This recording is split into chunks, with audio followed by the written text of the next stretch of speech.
Be careful what you wish for because it can become a reality. Yeah. All right, Brennan Taylor here, True School. Keep looking at me. This guy keep looking at me and stuff like.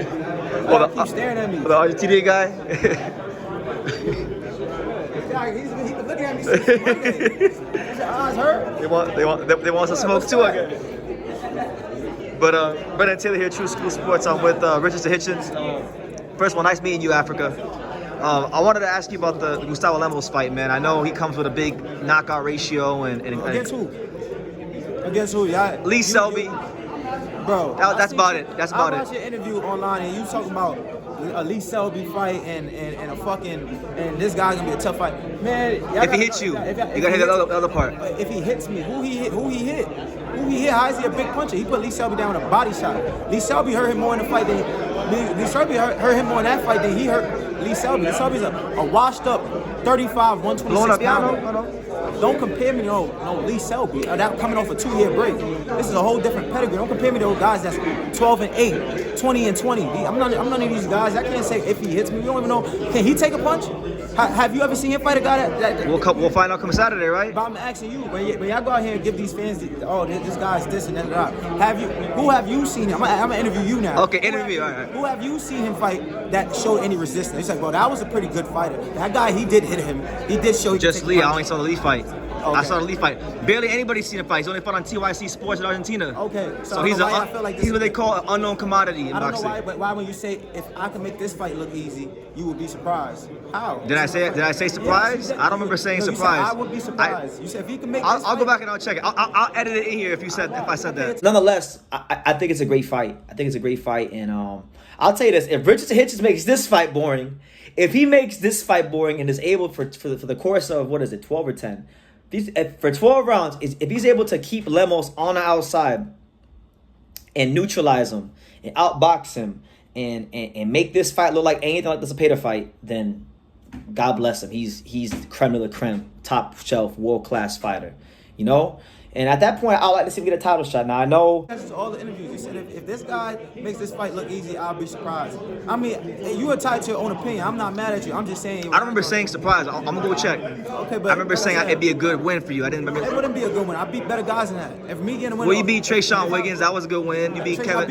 I beat beating Zepeda is way more You beat important. Zepeda. More important than being this guy. Okay. That was way of a bigger guy. Okay. Me beating Bowser, me beating... Alamo was a good win. Alamo is bottom of the barrel to me. Argenis Mendez. That was a good win. Okay. Okay, but I'm just saying, you can't say if I beat this guy, this is like... I mean, I guess what it is, the record speed. If I would have went to Argentina and built my record up, I guess I would hope to see how you would talk to me if I talk about me if I come over here and say, oh, I want to just fight. Well, did I disrespect you? Nah, you didn't disrespect me. I just feel like you just giving out bullshit like predictions when you saying you would be surprised. I didn't make a prediction. I just said he's a big puncher and he's a dangerous opponent if you get hit. If. Is that crazy? Right, no, I mean, you entitled to your own. But is that crazy to say if he hits you? I just feel like you entitled to your own. Okay, all right. Come on, all right. Ask me what you want. All right, well, nice meeting you, man. Nice meeting you. Spot, you on the stage, you said that you feel like you're one of the best fighters in the world. You know, apart from your intelligence, what do you feel makes you one of the best fighters in the world? I mean, man, just my attributes, just my attributes, my natural instincts, my skills, everything I show, it just shows, you know, pound for pound pedigree, you know, my durability, my power, my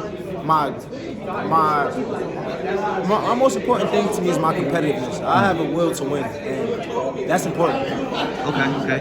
I know Eddie Hearn mentioned up there. I know you can't overlook Lemos, but Eddie Hearn mentioned you potentially fighting Matias and Paro. How do you feel about that matchup? You against either one of them? I think that great fights for the sport. Great fights. I think that those are fights that the sports needs. You know, guys like me, guys like Paro. Even when before Paro beat Montana, I'd have been big for the sport. I'd have been big for. I'd have been a big fight week. I mean, I'd have been an anticipated fight week. You know, just because me and Montana was guys that talked a lot and stuff like that. But now, you know, he's kind of like out the radar right now. So we're just looking on to big fights and just building my career, getting me that experience, and that's what it's all about right now. Getting that experience, getting that them rounds. Okay. You caught a lot of flack for. I know you said the IBF has a rehydration clause, and you said because Matias is such a dangerous opponent, you know, you would want to maybe fight him under better circumstances than the IBF. If you can't go the IBF route, let's say you go WBC, WBO, WBA, would Matias fight still be a fight that interests you? For sure. I mean, the Matias fight is still interesting with the IBF. Okay.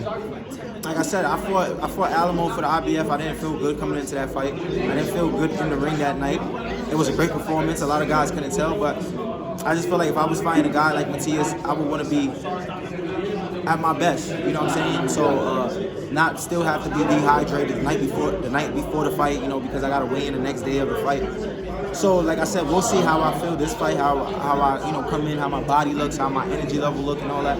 And hopefully that's a fight we can make in the future. Okay. I know Eddie brought it up there. You know, he said that the narrative around you, especially after the Zepeda performance, was that, you know, maybe Richard Hitchins isn't an exciting fighter. You know, do you feel like you could actually show people even more than you've been showing, or is it just, you know, win by any means necessary? I think that's the name of the game. Like, you know, just. Or is it going to take maybe a better opponent to bring that out of you? These guys are on your level, so you don't have to do more than you've been doing. I mean, no, not necessarily. I feel like I am an exciting fighter, but it's just been told. It showed time and time in history with guys with my style. It's just boxing. History repeats itself with guys like Floyd, guys like Willie Pat. You know, they call guys like that runners. And Michael Nunn. Michael Nunn. Like, I mean, I didn't even know they just told me something. Yeah. So this is the same thing they say over and over. I don't know what do the fans want to see from me. If I go out there one night and put on a Terragati performance, I'm the most exciting fighter in the world. Yeah. I put on a John Bowser performance, I'm the most dangerous 140-pounder in the world. Then I go out there and beat a guy like Zepeda, whitewash. I'm boring. I'm such and such. So it is what it is. Is it a thing of maybe sometimes, like, for a certain level of opponents, you're too good.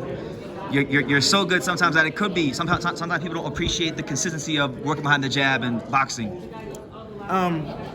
Yeah, I think fans come out here pay to see somebody get hurt, whether it's me or my opponent. That's the end goal. 90% of the people in the arena are gonna be there to just see somebody get knocked out. So it is what it is. I know you have a lot of history with Rolly in the past. I know you got knocked the hell out, but you know, if that fight ever presented itself, would that be a fight that would interest you? Any fight that, you know, any fight that's, you know, marketable, that's gonna give me my name, status, and get my legacy to the next level, and get my name to the next level, I'm with it. Okay. I know you're a big Floyd fan too, man. What's one of the things maybe you taking from Floyd, you know, his career, how it played out, and maybe you taking that head on as, like, I guess, good advice or something to follow? Just win by just any win, means. yeah. Doesn't matter how you win, just win by any means. Okay. That's the main thing I took from Floyd. Okay. Well, I don't want to hold you much longer, but any final message you want to give to the boxing world about your fight with Gustavo Lemos? Tune in Saturday night, live on the Zone. This is a can't miss fight. This is another big anticipated fight.